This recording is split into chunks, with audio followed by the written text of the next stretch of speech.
Good morning and welcome to the CROC podcast. Today is January 14th, 2024. Well, Dr. E is under the weather, but that's okay. We're still going to run an episode. It goes back to episode 28, season 1, For Whom the Bell Tolls. It's module Survivor Psychology, as Dr. E and Angel take a deep dive into the end of treatment cancer bell experience. Together with a friend of survivor Becky, they explore 2 articles looking at the pros and the cons of this moving and inspiring ceremony. With that being said, this is the CROC Podcast, and it starts right now. Get better, Dr. E. 10, 9, 8, 7, 6, 5, 4, 3, 2, 1. You're a 50-year-old woman. Up till this point, you've done everything correctly. You've lived a good life. You have raised a family. You have played athletics, notably. You are a good person. You're a good family person. You're a good friend. You're a philanthropist. You're a humanitarian. You do volunteer work for a cancer organization. You provide patients with free rides back and forth to their appointments, patients who otherwise would not get their treatments. You also do all the things right. You take care of yourself. You're very healthy. You work out and you go to your doctors. Time for your mammogram. There's a small abnormality in your right breast. It's less than a centimeter. As a matter of fact, it's only 6 millimeters. Your doctors tell you not to worry. You get a biopsy. They tell you it's early stage breast cancer, not to worry. You need surgery. You go, you have surgery, and guess what? It's not as simple as they thought. Not only do you have a small breast cancer, but you have 3 positive lymph nodes. Everything changes. Your world crashes. Now you need chemotherapy. You need double mastectomies, reconstruction, and radiation. 8 months later, on your last day of radiation, you're surrounded by your 2 beautiful twin sons heading off on basketball scholarships to college next year. You've been the perfect mother, perfect wife, perfect family member. You've been through hell. Your body has been through hell. You feel like hell. You're surrounded by 25 of the people who have been taking care of you every day for the last 34 days. As I said, you're surrounded by your sons. One of the therapists leads you to a bell, and they read you this poem. Your treatment is done, and we are glad. Go out in the world and find the fun to be had. We wish you smiles and happy tears. Spend time with those you hold so dear. Come back with good news to show and tell. Now ring the heck out of that bell. You ring the bell tearfully. You embrace your sons. You embrace your team. And you head out into the world, uplifted into your survivorship. This is Dr. Tommy Anelli welcoming you all to another episode of the CROC Podcast. Today's episode is entitled, For Whom the Bell Tolls. Angel Santana on my left, co-host extraordinaire, podcaster himself. Have faith, let it begin. Angel, are you excited to meet Becky? I am always excited to meet somebody new, and just like the audience in the CROC Nation, I don't even know what's going to happen, and I'm your producer. So happy Sunday. Yes, happy Sunday, and welcome, as I said, my dear CROC Nation. Today is going to be a really interesting podcast. I really believe in you guys out there. I never water things down for you. Many of you, most of you, probably don't have any medical expertise, but that does not hold me back from sharing very important medical information, some of the most cutting edge things that are going on. And today's episode, we're going to be talking about the cancer bell, how patients, how they perceive the cancer bell. Angel, just your gut instinct. Would you think that finishing treatments with cancer and then having your group with you and your family and ringing that bell after being told that beautiful poem. Would you think that would be a positive experience or a negative experience? I would hope that it'd be a positive experience because you're at the very end. This is the end of the treatment. You don't want to come back. Exactly. I think so as well. However, you know that what we're here for is not what I think, nor what Angel thinks. It's what the literature shows. And we've been surprised before. So we always try to give equal time to everybody, and we really try to do deep dives into literature. And as I said, I'm going to teach you guys a couple of things today. And believe me when I tell you, I believe in you. I believe you're going to understand this, even though we're going to get into some pretty interesting and complex psychological theory. I still believe in you, and I know everyone is going to be able to digest this and hopefully take it home and be able to utilize it in your own survivorship. So we all know what we've been preaching on the CROC podcast since its inception. And the reason why the CROC podcast is even here is because of the complexity of you, of the survivor. You have a disease which is complex. You have a disease which is unique. You have a disease which plays mind games on you. You have a disease which is threatening and scary, and oftentimes terrifying would be the word I would use. And for that reason, plus the fact that you're getting very toxic treatments that require special assistance and special care, and everything that we do in the oncology world, in the cancer world, has to be thought of very critically and very comprehensively for you, for the survivor, for your complexities. You deserve that. You really do deserve that. So even something as seemingly positive as ringing a cancer bell might have some downsides, and we're going to talk about that today. So we're going to begin, Angel and CROC Nation, is the cancer bell, the end of treatment bell. Is it good or bad? We talked a little bit about Rebecca. She's going to be a guest on our podcast shortly. But before we get to that, let's talk a little bit and take a deep dive into the literature. There's a lot of thinking that goes behind all things survivor, as I said, and there are no easy answers. And here on the CROC podcast, as I said, we're going to present both sides of the story. The first thing we're going to talk about is a word that I believe you would have never heard of because I never did. It's called heuristics. Heuristics from the Greek means I find, I discover. And basically what heuristics is a psychological science or the study of our brain strategies in the employment of complex formulations for our decision making, for our problem solving, how we come to judgments, and how do we make memory of events. For example, in my job, we draw volumes, tumor volumes on a patient's diagnostic imaging. And if we were to take every cut of each thinly sliced CAT scan or MRI or PET scan, we would probably be drawing contours probably all day. So what we do is we interpolate that information.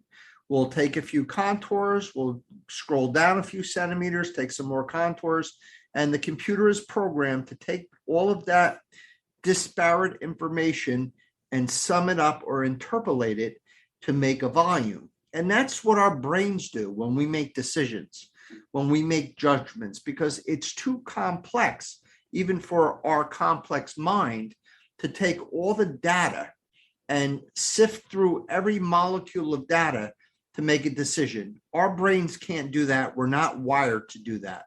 We're wired in order to find the high points and the low points, and our brains interpolate between those points. And that's what heuristics is, the study of this decision-making and the way the brain works. Now, there's many, many different heuristics. So if you go to Wikipedia and you look up heuristics, and I'll even spell it for you in case you're interested.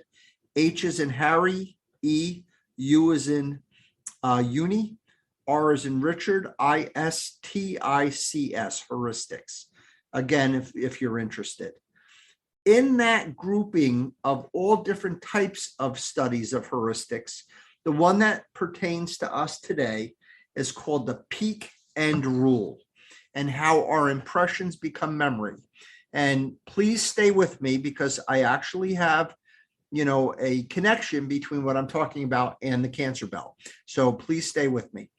So the peak end rule is described as such definitively, or I would say just formally. It's a person's subjective perception during the most intense and final moments of an event, which are averaged together into a single judgment. For example, a person might judge the difficulty of a workout by taking into consideration only the most demanding part of the workout. And what happens at the very end, at the cool down, a difficult workout as described could be perceived as easier or more relaxed because of those last couple of minutes of your cool down. And that's what the peak end rule is. And that's what we believe is what's going on in the positive interpretation of that bell, that end of treatment bell. Here's another way of saying it. Think about the last time you went on vacation. With coronavirus, it probably was quite a long time ago. But what do you remember? Perhaps you remembered a particularly beautiful view from the top of a mountain from a long hike. Maybe you thought about an interesting exhibit you saw at a museum, or a perfect morning on the beach with your family. Angel with little Ariel walking around the beach. I know that tears came to you by remembering the merry-go-round. So she might have had 50 temper tantrums, but that merry-go-round moment will make that a positive experience. That memory will be judged as positive. Whether the memories were happy or miserable, your overall impressions of your last vacation are likely featured on just a few particular small, strong moments.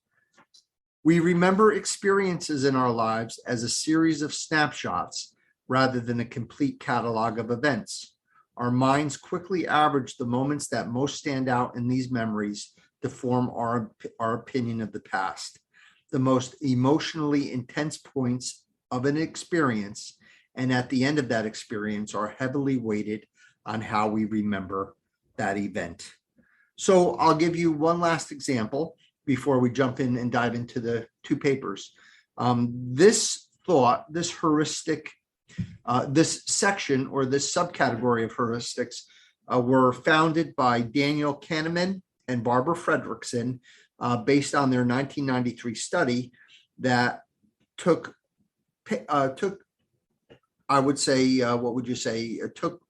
volunteers, and they did an uncomfortable but not dangerous experiment by putting each of the study participants, their hands in a tub of cold water. So the water was, just say, 57 degrees, and you held your hand in that bath for 60 seconds at 57 degrees.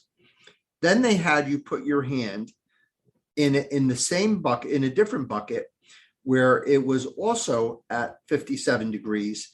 But then after 1 minute, they kept your hand in the bath for an additional 30 seconds. And at that 30 seconds, your hand was still in cold water, but the water was only 59 degrees. So it was 2 degrees hotter than what you were used to. Now, in your mind, what would you think people would think is less heinous? Would they think it would be the 60 seconds of uncomfortableness? Again, we make up words here. Or is it the minute and a half of the cold water and then the cold yet not as cold water? You're going to go with the smaller amount of time. So that's 60 seconds. Exactly. But you want to know the answer? Yeah. The answer is the second. Really? Correct. And that's exactly what peak end rule is. And that's how it relates exactly to cancer survivorship, and how patients, we think, would have a good experience with the cancer bell, because despite all their suffering. So Becky, as I said, went through hell in a handbasket. Everyone's telling her it's going to be okay. She ends up with surgery. It's a small tumor. She has nodal disease, needs chemotherapy, mastectomies, reconstruction, radiation. She's been through, like I said, a quantum amount of things. And that last day, she rings that bell and it becomes a positive event. She leaves the end of her cancer treatments with positivity. And that is the thought process. That is the thought. Now, the two papers we're going to be discussing, one comes from South America, comes from Chile, called Ringing the Bell at the End of Treatment, Assessment of a Patient's Experiences in a Latin American Center. The authors are Dr. Isa, Dr. Soleil, and Dr. Bakal. And the purpose and objective of the paper is ringing the bell at the end of radiation treatment is a practice that has become common in many cancer centers in the United States, but had not previously been introduced in Chile. It appears that patients and their families enjoy this experience, but we had not made a formal assessment after its introduction. A patient donated a bell to our center in 2019, and after being treated in the United States, where he found the experience to be positive, we introduced it into our center, where approximately 350 patients receive treatment every month. We attempted to evaluate the patient's experience with it, measuring satisfaction with ringing the bell at the end of treatment, and analyzing if satisfaction was related to factors such as sex, age, educational level, and palliative versus curative intent. There were 3 questions. How does the bell make you feel? How do you value the bell? And how does your family value the bell? So for how does the bell make you feel, 1.69% of the participants had no answer. 0 felt it was a very negative experience. 2.12% felt it was a negative experience. 4.24% felt indifferent. 35.59% found it to be a positive experience, and 56.36% found it to be a very positive experience, what I would expect. Angel? I totally agree. Okay. How do you value the bell? No answer, 2.13%. Very negative, 0%. Negative, 0.43%. Indifferent, 3.4%. Positive, 32.77%. And very positive, 61.28%. What you would expect? Yeah. Me too. How does your family value the bell? No answer, 5.08%. Negative, 0%. Very negative, 0%. Indifferent, 3.39%. Positive, 25.42%. Very positive, 66.1%. Okay. Conclusion from this study, which was a very nice study, by the way, survey results on ringing the bell were extremely positive. No further analysis was possible because of the absence of negative experiences on the part of the patient. The bell has a permanent place at the institution now. So that's kind of what I would think. But who taught us a lesson? Do you remember the podcast with Dr. Len Berry and Dr. Katie Deming when we were starting our podcast, and our first module was on patient survivorship, defining survivorship. And the first thing that we tried to do on this podcast was to come up with a definition of survivorship. And we went back to Dr. Fitzhugh Mullen. We went back to his experiences back in the 1980s, the changes and the complexities that went on over the decades.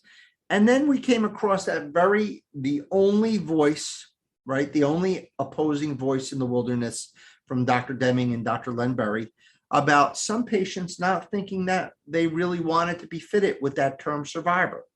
They didn't identify with it. They didn't like it. They didn't feel it fit for them. They were offended by it. And it was a beautiful paper, explained very beautifully. CROC Nation, if you have not heard that podcast, please go back to our module, Defining Survivorship, and you'll find that episode with Dr. Berry and Dr. Deming. Some of the things that you wouldn't think of, that I wouldn't think of, not a cancer survivor, but what I didn't think of was, what would be some of the things that would make a person maybe not identify with the term survivor, and more to the point of today's podcast, not appreciate the ringing of the bell or the bell ringing ceremony? Well, I came up with 6, and some of these were coexistent with Dr. Deming and Dr. Berry's paper. But I was thinking, if and when it's my turn to be that patient who has to ring that bell, because most likely we're all going to be, sitting on that other chair, right? Rather than sitting in the chair we are now, by the grace of God, is embarrassment. You're the center of attention, and as big of a mouth as I have, and as much as I love to host parties and all those types of things, believe it or not, I hate to be the center of attention. I am a loud introvert. I am probably the loudest introvert I've ever met. For a guy who squawks as much as I do, you would never believe I'm an introvert, but I would be very uncomfortable, being in that position, to be honest with you.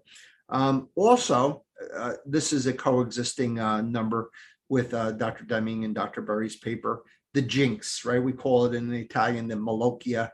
People wear the Sicilian horns around their neck to try to ward off evil with evil. But the jinx is, hey, I'm a survivor. I don't want to go screaming that I'm a survivor or that I'm cured, because what if I'm not? That would be horrible. And the other thing is, many people don't believe that cancer is curable. And that's not true, by the way, CROC Nation, God bless you. That is truly not true. That's a hype that's out there. It's perpetuated. Now, some cancer patients can't be cured, but cancer can be cured. And you're not jinxing anybody, but by, allowing us to honor you. Not curable. Again, cancer is curable. Other people have it worse than I do.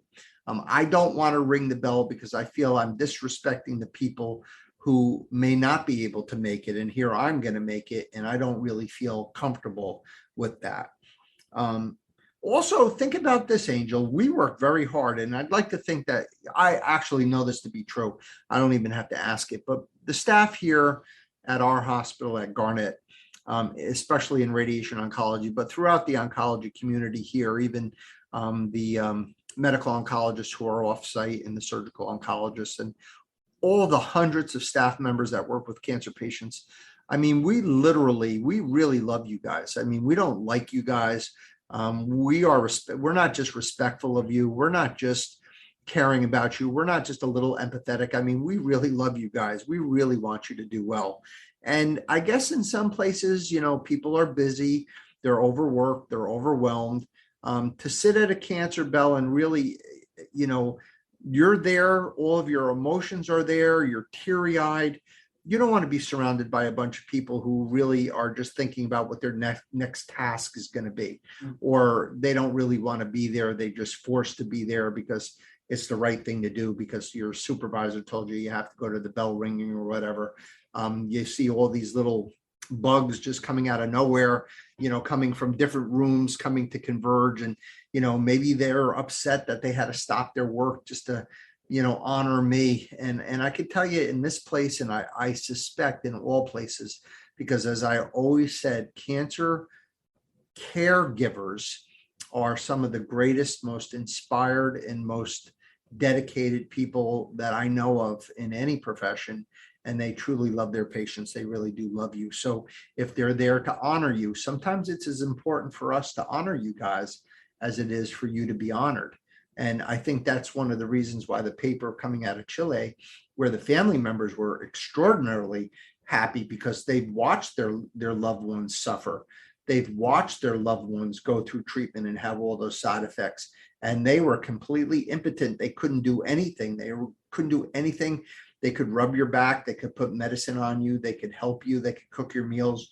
They could pray with you. They could do all those things. But really, they couldn't do anything more than that. And to be able to participate in this ceremony, and many of our patients ask us to tape it with their cameras on their phone and take pictures of their families. Sometimes people come from out of state for the ceremony to surprise the patient. It's a really beautiful, beautiful thing. And lastly, ringing the bell might bring out the reality that you're leaving the womb. So the quote unquote womb, your active treatments are completed. You're done.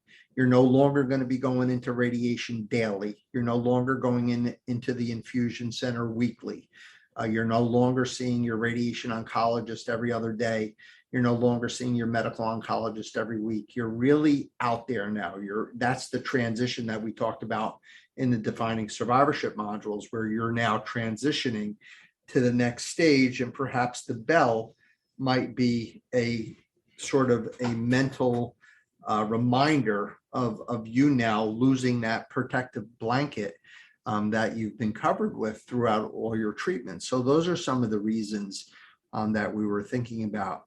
So Angel, you can never accuse us of not always looking for the other side, looking for the other opinions. And there is another opinion that comes out of the University of California, Southern California.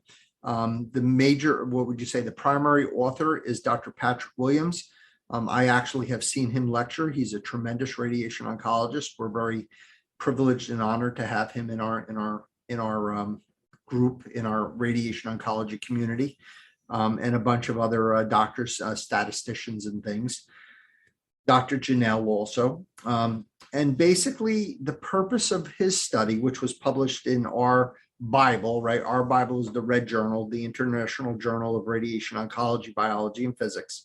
We call it the Red Journal for short, thank God, because if we had to use that terminology, we would get tongue-tied. It was from volume 105, published in, as I said, 2019, pages 247 to 253. The purpose of the paper was patients around the world often ring a bell on the final day of radiation therapy to celebrate treatment completion. Patients appear to enjoy ringing the bell, but its psychological impact is unexamined. Applying a psychological principle named the peak end rule, which we just discussed, we hypothesized that ringing the bell would improve patients' perception of the overall distress from cancer treatment. So what Dr. Janelle and Dr. Williams did was they enrolled 2 cohorts of patients completing definitive radiation in their center. Patients in the control arm completed therapy and filled out a survey. And then after those patients were done, they put a bell in. Now, the reason why they didn't randomize this trial, and that's going to be important, we're going to talk a little bit about randomization. We're going to talk a little bit about p-values, talk a little statistics here, was because they felt that it would bias the results, because if patients that were on the bell ringing would ring the bell, patients on the non-bell ringing cohort would hear the bell, hear the clapping, maybe want to have it done, and it would kind of bias their results. So that's why they did it sequentially. But that's one of the limitations of the study. And again, I'm going to look for the limitations because, quite frankly, as much as I respect this paper, I don't believe this paper. So we're going to, keep a, what would you say, Angel, a jaded eye. We're going to be very critical of this paper, and I think appropriately so, right? Basically, they had 210 patients that were enrolled. Again, both of the cohorts were very well balanced as they were in the Latin American study. And at the end, believe it or not, and it would actually surprise the authors, the Bell group reported worse overall distress scores than those not ringing the bell. And the numbers were 5.6 versus 4.7 with a p-value of 0.045. We're going to get to that in 3 seconds. And then after their first follow-up, they repeated it. And that number went from 6.4 versus 5.1 with a p-value of 0.009. So let's take a minute now before we take a deep dive into this contrary paper to talk about what a p-value is in a scientific paper. So I'm going to give you the definition, and then I'm going to tell you what it means in real words, okay? In statistical hypothesis testing, the p-value or probability value or asymptomatic significance is the probability for a given statistical model that when the null hypothesis is true, the statistical summary could be the same as or of greater magnitude than the actual observed results. So does that mean anything to you, Angel? We need to just get a little bit more clarification. Yeah, let's do that. Actually, let's get a little more clarification. So let's take this example for instance. So anytime you're looking at something, and I had the greatest time being a dad to my young kids, because what I would do when they were kids is I would have contests. You all know that I love sports, but you might know that I also love food and I love having fun. And we would have contests between Kentucky Fried Chicken versus Popeyes. We would have contests between Wendy's and Burger King. We would have contests between, different sodas. And we would basically get each person, we would do blind studies where none of the kids knew what they were eating or drinking. And we would do a statistical analysis of KFC versus Popeyes. KFC won. No, I'm only kidding. Or Diet Coke versus, Diet Dr. Pepper. We do all these studies and then we would kind of put it together. So what we were trying to do was we were trying to find out which is better. And that's kind of what we're looking at here with the bell. What is better? Do people like ringing the bell or do they not like ringing the bell? Now, if you were to take 100 people who ring the bell and take 100 people who don't ring the bell, and then you were to sample them with these questionnaires, and then look at the data. That's why I think there's 2 medical doctors on this paper and there's 3 statisticians. What the statisticians try to do is they try to evaluate what is true and what is valid and what is not in the world of probability. So, for example, when you go and take a coin and flip it 1,000,000 times and it comes up heads 1,000,000 times, what are the odds that it'll come up heads on the next roll?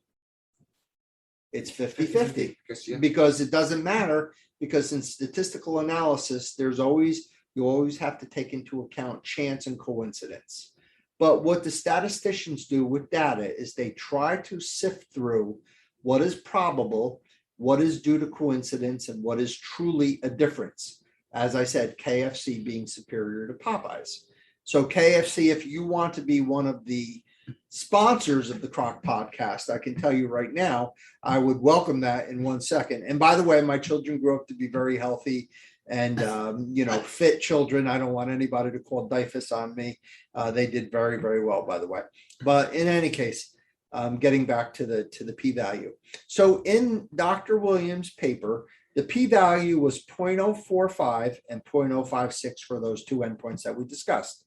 That means in plain English that if you get a p-value that's less than 0.05, that means that there's a 5% or less probability that the results of the study were due to chance. Now, different people put a different criteria for what makes something statistically significant, but generally speaking, that number p-value of 0.05 reaches the level of being statistically significant, meaning that ringing the bell caused more distress than not ringing the bell. Kentucky Fried Chicken is better than Popeyes, that it's more than, there's less than a 5% chance of it being a coincidence as it to be true. And that's kind of what the p-value is. Now, getting back to the paper, after that little, we got off the wrong exit and we just kind of turned around but we got our GPS back and we're back on track. We're going to get back to the paper. So counter to our hypothesis, which is the conclusion, ringing the bell on the final day of radiation therapy worsens patients' evaluation of overall distress from cancer treatment, and this distress persists and even worsens in the months after treatment. Emotional arousal created by ringing the bell may magnify the distress from cancer treatment and subsequently worsen the perception of the distress from treatment. So really important stuff. So let's talk a little bit about emotional, I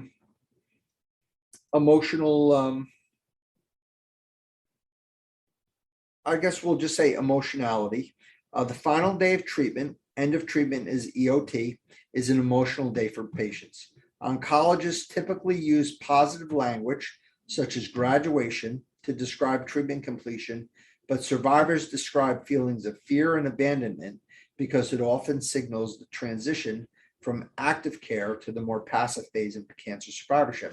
We talked about that. Right. Bell ringing ceremonies in radiation oncology clinics and medical oncology infusion centers in which patients ring a bell at end of treatment are widespread. Clinical staff, as well as other patients in proximity, applaud and congratulate the patient on finishing treatment. The practice is gaining recognition in the literature and the press, and a quick internet search uncovers patient blogs, videos, and news articles from around the world that discuss the joy and victory that patients derive from ringing the bell, thought to be a symbol of closure and hope, although some controversy around bell ringing has begun to surface. Ringing a bell in this scenario has all the features needed to become a permanent memory for patients. It involves their participation. It is of great personal importance, and it is unique. But now, Angel, I have to tell you, I am biased. I don't want to believe this paper, although it was well done and it should be respected.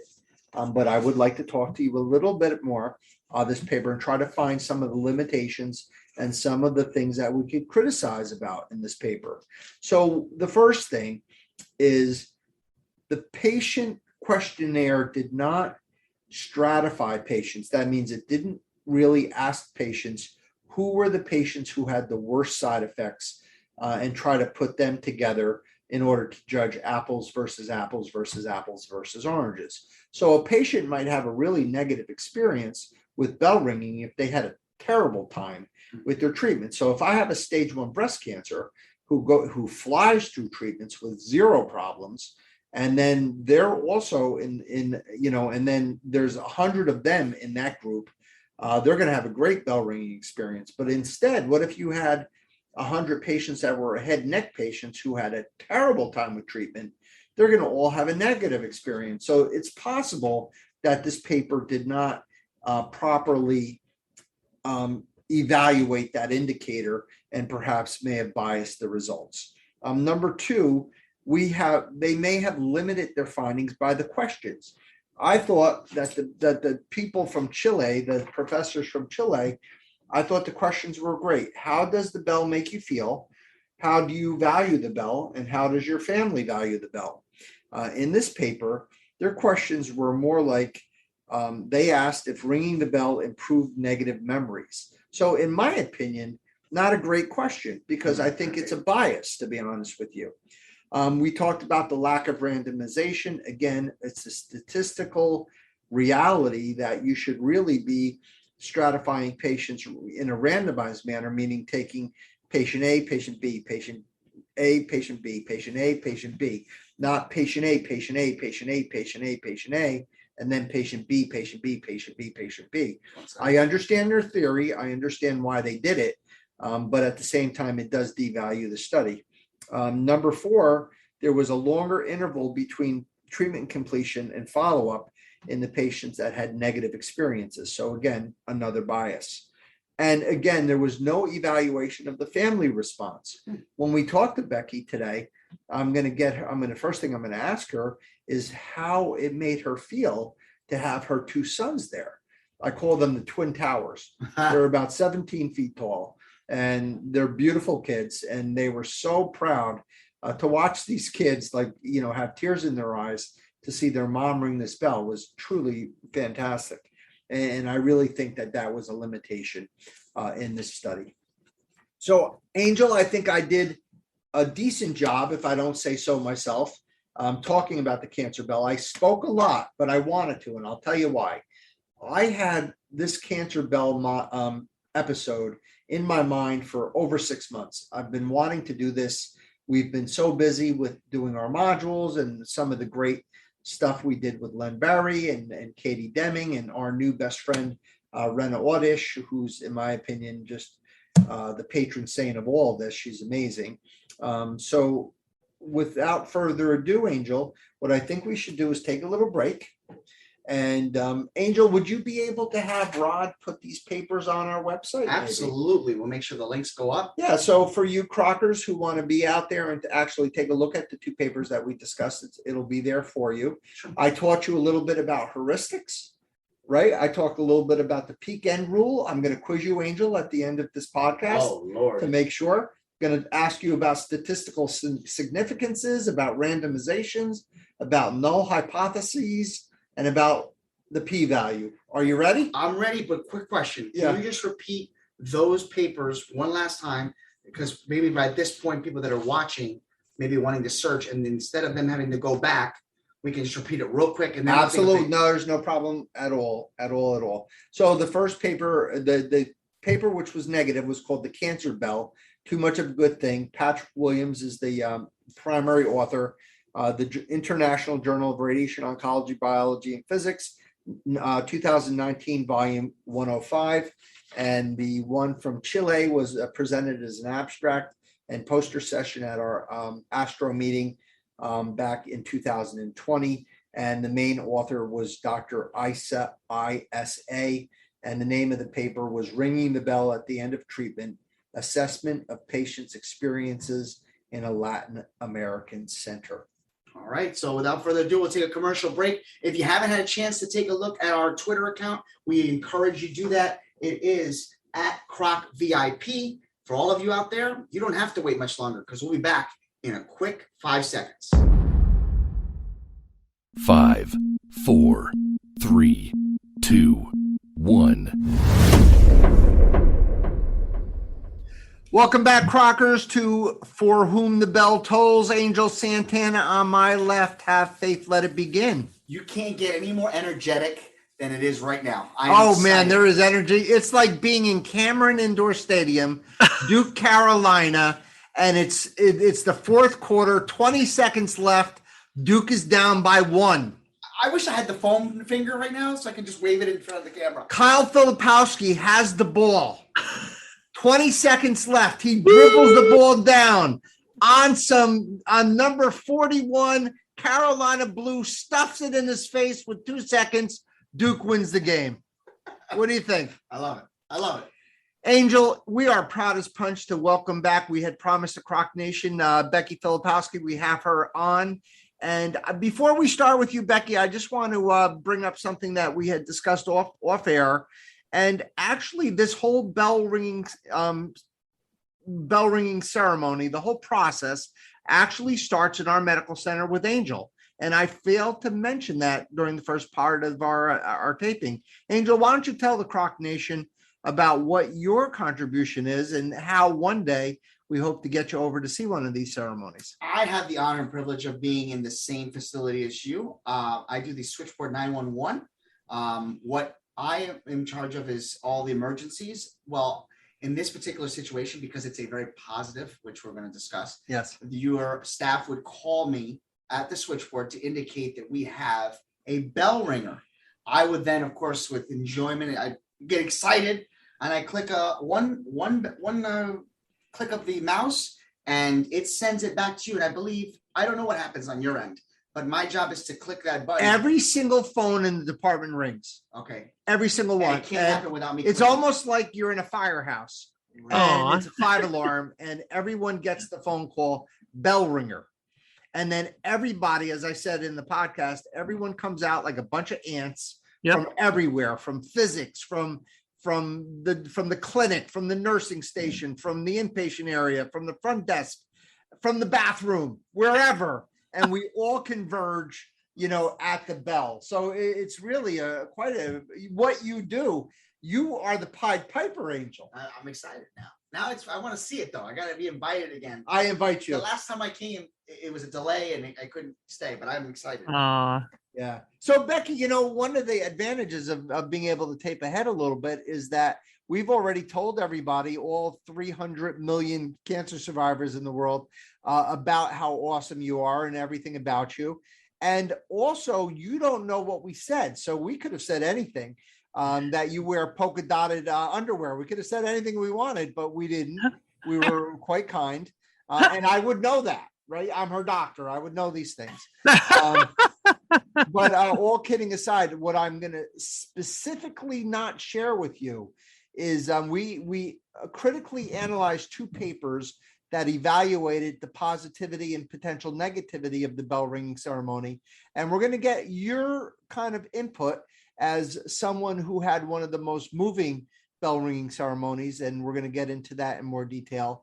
But let's start first and foremost with Becky Filipowski. Let's talk about you. Tell us about you as a person. That's the first thing I always ask our patients. Tell us about your essence. Well, as a person, I was an elite athlete. I was a highly trained basketball player. Made many marks of my own in high school, and Went on to play Division I basketball, just like you mentioned with one of my twins. The other one is still trying to decide. So, I was always active. I was always an athlete. That was just, a part of my life. I went on to school and studied in education. I became an athletic trainer, then went and got my master's in health education. And so I worked a lot in the area as an athletic trainer. I taught a lot in phys ed. I coached sports, and most recently, towards the latter part of my education, my career, I taught health education. So I've always, again, been around the health field. Did a lot of training, and then I changed the direction of my life when I started my family. I presently have 4 boys. They are my pride and joy. They just absolutely give me the biggest reason for going on every single day. And, this past year, they were even more a part of my strength and my courage. And so, so now I'm just kind of, settling down a little bit, working on my health, working on my strength, and we'll go from there and see what's next. So now, Becky, you have to understand that as the story goes, when you used to bring our cancer patients in before you were diagnosed and became a survivor, you were so kind and so considerate, and you would bring people who didn't have access to rides and bring them in. And I said to you, "Hey, girl, you look like you played some ball." And then you sassed me back, and I sassed you back, and we started trash talking. And I said, "You know what? You may be taller than me, but I could box you out, no problem." And you boxed me out, and I boxed you out. Let me ask you, Angel, who do you think won the battle? I want to say her, Becky. She boxed me out so hard that when I woke up, I was in Chester. For those of you cancer survivors who don't know our geography, that's about 30 miles like southeast of here. So, she boxed me out so hard that my grandmother got hurt. Well, it's like I always said, you have to use your greatest assets when you're playing under there. Well, let me ask you this before we get into your cancer journey, but, I know your sons and your family were great beacons of strength and inspiration for you, especially what an exciting time. And that'll be the second part of the question about this year, because this was your sons, the twins, at least, their most important year as far as trying to position themselves for scholarships and where to go to school. And as I was mentioning in my fantasy explanation, actually, Kyle is going to play Division I for Coach K at Duke. Wow. And maybe that visualization of him winning the game against Carolina may come true now. Well, Coach Shire, because Coach K will be retired by the time he gets there. Oh, okay. Well, Coach Shire, yeah, exactly. Yep. But definitely something for the universe. But absolutely, no doubt. If you used your athletics, because I find athletes are trained to be tough in these kind of circumstances. Yeah. I had also had my knee replaced from a high school injury, about 8 years ago now. And, that was the thing too, that my physical therapist said, is that it's much different rehabbing, something that's severe, an athlete, because they have kind of been down that path. I have torn up my ankles. I had injured my knee as a sophomore in high school. So yeah, you develop that strength and that toughness to be able to continue going on. So no doubt, a lot of people even said the same thing to me over the past year, that the strength that I showed, that the awe that they had for everything that I did this past summer, and I definitely feel that. I think the lessons that I learned and how to develop that strength, came from my athletic background. So let's take it from the beginning.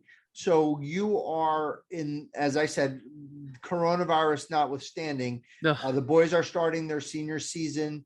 They're in prep school. They're getting a lot of looks, and it's really a very joyful time for your family. And all of a sudden, as a good patient that you are, you go for your mammogram, and everybody tells you, "Oh, nothing to worry about." Take it from there. Yeah, well, a lot of things, like everybody has experienced in one way or another, a lot of things changed during COVID. Um, there medically had been so many reports about the rise in the incidence of cancers because people were not getting in for their annual checkups, and things had changed with hospitals and facilities being closed down, and it was really scary, just from an overall perspective. Normally I do my annual checkups usually around March, April, and things were, pretty much shut down. And, I didn't really consider it, or I really wasn't worrying about it. But finally, I started getting some letters in to come in and do my annual checkups early in August, late July, early August. And as it turns out, I was also on my 5-year checkup for my colonoscopy. So everything was hitting all at one time. And so when I first went in, and the first result came up with just a really small tumor, and it was malignant. But then the strange thing is that even the timing, and with COVID, a friend of mine said, COVID may have actually just saved your life. And the whole concept was that if I had gone in April, in my normal time, March, April, the tumor was so small that I have to question if they would even have seen it then, because the radiologist who saw my mammogram was very ambivalent about whether it was anything at all, if he wanted to proceed with a biopsy, and of course the rest is history. But fortunately, during that course of what to do next, Dr. Karpoff was my surgeon, and he just kind of said, what, let's just do an MRI before we start pushing forward with this. And turns out that they found 2 other sites in the same breast. And so I look at it, in a way that I was very fortunate in terms of the timing and when I got everything done. And then I just had to tell my 4 boys before they all went in their separate ways for the fall. And I have to say, one of my proudest moments was hearing the encouragement from them. My middle guy, my 21-year-old, said, Mom, you got this. We're with you. The twins were very much like, you've had to overcome a lot of adversity in your life, in your career. You'll overcome this too. It just made me so proud to hear the values that I always wanted to instill in my kids were coming back, and they were actually helping me. Wow, that's beautiful. That's beautiful. So then you went from your original surgery, did then the mastectomies and reconstruction. Yep, did all that at once. And then from there, then we also found out that I had 3 of the 4 sentinel nodes were positive. So that, pretty much sealed the deal that I was going to have chemo. And so then, once again, the boys were home for the holidays, and I had to say, well, this is going to be a little bit more detailed than we thought. And so, again, I always wanted to portray my strength and my confidence that this was going to be okay. And so, when I explained to them that, this is what it's going to be like, again, they were just very much, all right, well, we gotta go through this. And I didn't have my hair completely shaved before I lost it all, but it was really, really short. And so when I came home, there was always, like that startled feeling, and they came around and did okay, and it became a joke later on that I tried to make light of it, and and they were always teasing their father for how thin his hair is, and I said, well, I bet you never thought that I'd be bald before daddy, and so that's kind of where I try to just always stay positive and just keep moving through it. Exactly. And you did that, by the way. You were a great inspiration to all of us here. And now you're going through the last part, right? So you go through your chemotherapy and then you get to us. And that was not an easy task either. No. I mean, in the big picture, the idea is that radiation is going to be easier than what I had just gone through with chemo. But, nonetheless, it gives you a whole nother perspective and just how much skin damage that we incur just by, doing things like being outside for too long or using tanning beds the wrong way. And, Yep. and, here in a medical sense, it's a very direct treatment. And so, I had gotten about as far as I could before you put up the stop sign for a week. And true to my form, I battled that because I had my objectives. Yes, you did. I was like, no, I've got things to do. I've got to get this done. But no, I greatly appreciated that because that week that I had off, I also got my COVID vaccine. So I was a little bit worn out, and so I just took the whole week to deal with both things at once. So, but yeah, everything's worked out really well, and I was just really grateful that you were still there in whatever sports jersey you're going to wear. So that was something that I was looking forward to. So now, Becky, we're going to get to the actual, the lesson from today's podcast is about the bell. So set the table for us for that last week of therapy leading up to the bell ceremony, your thoughts going into it, the day before, 2 days before, and then the actual morning of your treatment, your last treatment, and take us through the ceremony.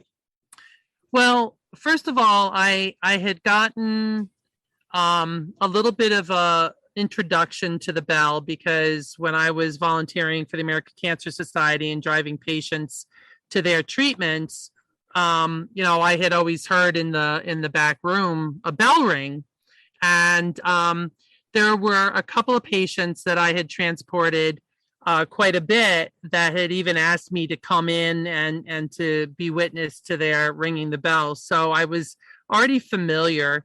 The other thing that I really liked in the facility is I'm a very goal-oriented person, and every single day I walk past that bell. Every single day your patients walk past that bell. And whether you had to stop the treatments for a period of time to let the skin heal, or whether you just, sailed right through the protocol, every single day you got to see the, I guess the reward of going through the whole process, if you want to look at it that way.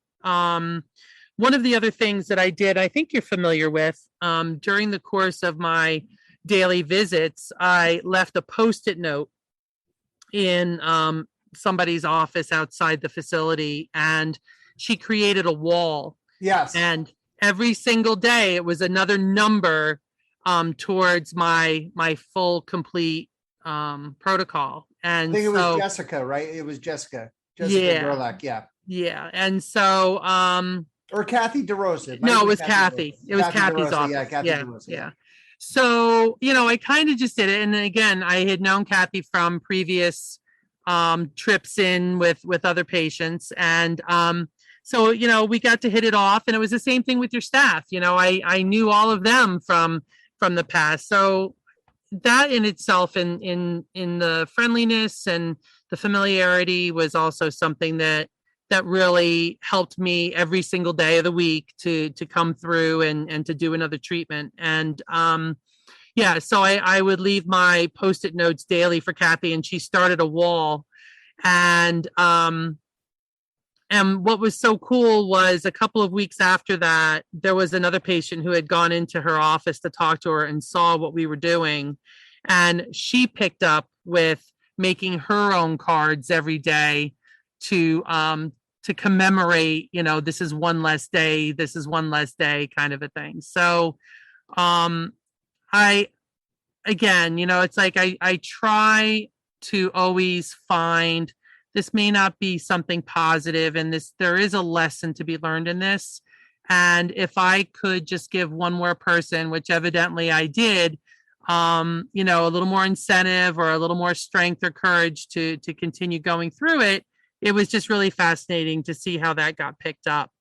But yeah, every day walking past the bell, but I probably didn't really like get excited about it until the day before. And just being prepared and knowing that that day of ringing the bell, the finality, the screaming from the hilltop kind of sensation that was coming. And when Angel talked earlier also about making the phone call for the bell ringing, now that makes a lot of sense, because when I came out after my last treatment into the hallway and there were dozens of people there, now I get where they all came from. They came from everywhere. Becky. They came from everywhere. And, it's just so exciting. One of the other things, if I can associate it with, is, with all of the loss that we have during COVID, that when somebody did leave a hospital, that they had the staff in the hallway just applauding, for the person who got discharged. And I just really felt that was just fantastic. So yeah, so when I got out to the bell, I was ready and I was excited. And like I said, screaming from the hilltops was my association. Yeah. And who read the poem for you? Oh, I have it on a video and now I cannot think of it. Was it Maria? It might have been Maria. Yeah, I think it was Maria. Yeah. Yeah. So obviously your boys are there. We read the poem. You ring the heck out of the bell. We're all crying. Every single person there. Tell me your thoughts. Well, of course the poem is very much a part of the bell ringing. It's very inspirational, and pretty much again, is that transition. It talks about what you've gone through and it gives you permission to move on. And I think that with everything that was going on around me, I had just kind of said to the boys that morning that I said, listen, I'm finishing up radiation today and there's a ceremony after where you get to ring a bell. And I said, would you guys like to go with me? And so, yeah, so of course they came along and I think, again, another lesson that I've wanted to instill on my kids is just that persistence and striving to, to do the best that you can do. And, they were there when I started it. And so it was really special for me to have them there when I finished it. And I just think that, for each person, it might be different, but there certainly is a sign, a message, just a way of being able to really make a statement about your journey through that time. And I think I worried after I let go of the rope that I might have just ripped it right off the wall. We would have been fine with that. There's always more rope. I was really, really excited about ringing it. And it's like one of those things where I felt like I wasn't going to stop because I was so excited. But yeah, it's definitely, it makes the occasion very positive as you come through that. And probably the greatest memory is the last memory. And so that was really helpful. On another note, I want you to know that ringing the bell became a national event that day for me. As you mentioned about the boys being heavily recruited to play basketball, there were probably, and I have them still, I won't erase them on my cell phone. There were probably about 6 college coaches around the country, from Iowa to Syracuse to Michigan to Duke. People were just with me. I had chosen not to say anything to these coaches right away with my son's recruitment, because I didn't want it to be a part of the conversation.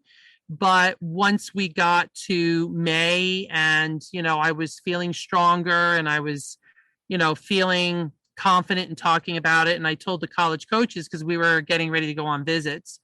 And Cancer versus Coaches is a huge fundraising organization that the NCAA has for helping to support research and treatment for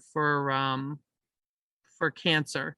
Was that And started? I don't mean to interrupt you. Was that from the Jimmy V Foundation? Yep. That's how it started. Okay. Yep. And so there are numerous events, fundraising events that go on around the country. And I have to say too that all of those coaches who kept touch with me through the process. I mean, I had a coach that would text me every morning 5 minutes before I would come in for my treatment. And, he would just give me like stars or a big muscle icon or what have you. And I came to look forward to that. And this was a coach that was recruiting my son. This isn't a family member or long lost friend kind of a thing. So I just want to say too that there were a lot of bells ringing that morning around the country, and they sent me videos and they sent me well wishes, and it just has become even more inspirational. And I think just the symbolism that gives people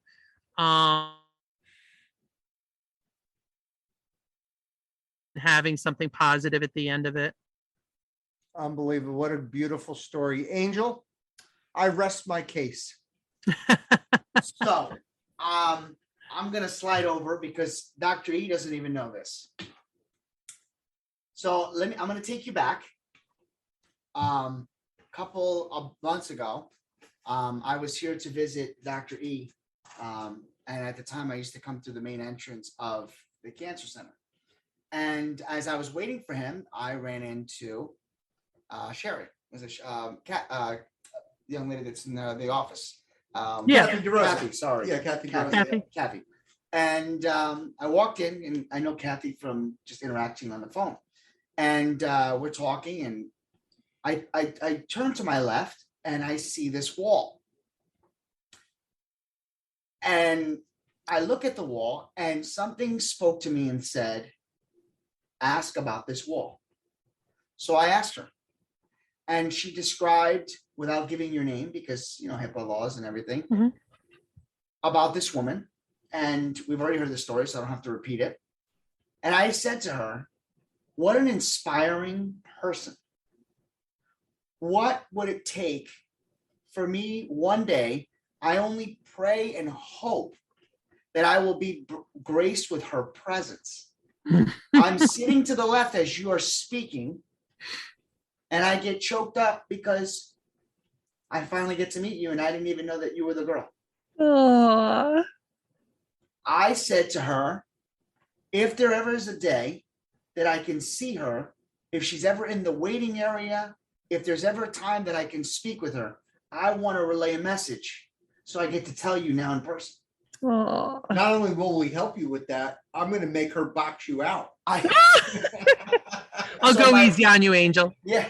So my message to you is this, because I've been waiting, is there are so many people in this world that are brought here for a purpose. We can't explain it. We can't predict it. We don't know what their purpose is, but they have a purpose.